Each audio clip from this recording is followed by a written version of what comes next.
Hello mga palangga! Hito na naman ang inyong Mami Caridad from Negros at welcome sa aking mini vlog. Halina't samahan niyo ako sa aking mga munting kwento dito sa aking tahanan. Maganda ang sikat ng araw mga palangga at nakita ko na kunti na lang ang kahoy namin na ginagamit pang gatong. At hito nga ako mga palangga, naghahanap ng panggatong for today's video. Malapit lang naman ang lugar na ito sa bahay namin mga palangga. Medyo masukal sa bandang ito ng lugar namin kasi wala pang nakatayong mga bahay. Napansin ko nga na maraming bukol ng niyog dito kaya yun na lang yung kinuha ko at nilagay sa sako. Magandang gamitin na panggatong ang bukol ng niyog mga palangga.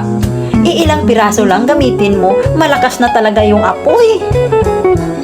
Ito din ang madalas namin gamitin na panggatong noon sa bukid noong bata pa ako.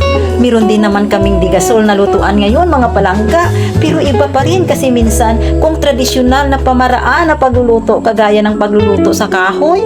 Iwan ko kung pansin nyo rin mga palangga. Para kasi sa akin parang mas masarap ang lasa ng pagkain kapag niluluto sa kahoy yung panggatong. Nakatatlong sako nga ako dyan mga palangga. At dito naman mga tuyong dahon namin ng niyog yung kinukuha ko. Pagkatapos noon mga palangga ay umuwi na ako sa bahay namin at isa-isa ko nang pinasok sa gitna namin yung mga nakuha kong panggatong.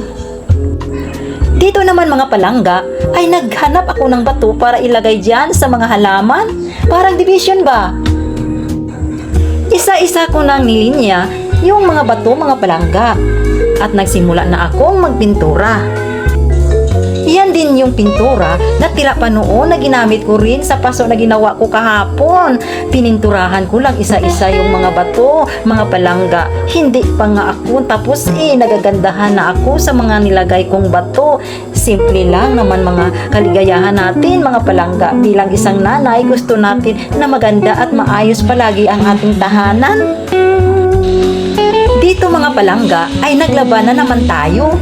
Pagkatapos niyan, sinampay ko na yung mga lalabhan at naghanda ng uulamin naming tinulang isda sa tanghalian. O siya mga palangga, hanggang dito na lang tayo. Huwag kalimutang i-like at i-share ang ating video. Lagi nating tandaan na Diyos ang ating gabay anuman ang pagsubok sa buhay. Sa susunod ulit mga palangga at iyon lang, salamat!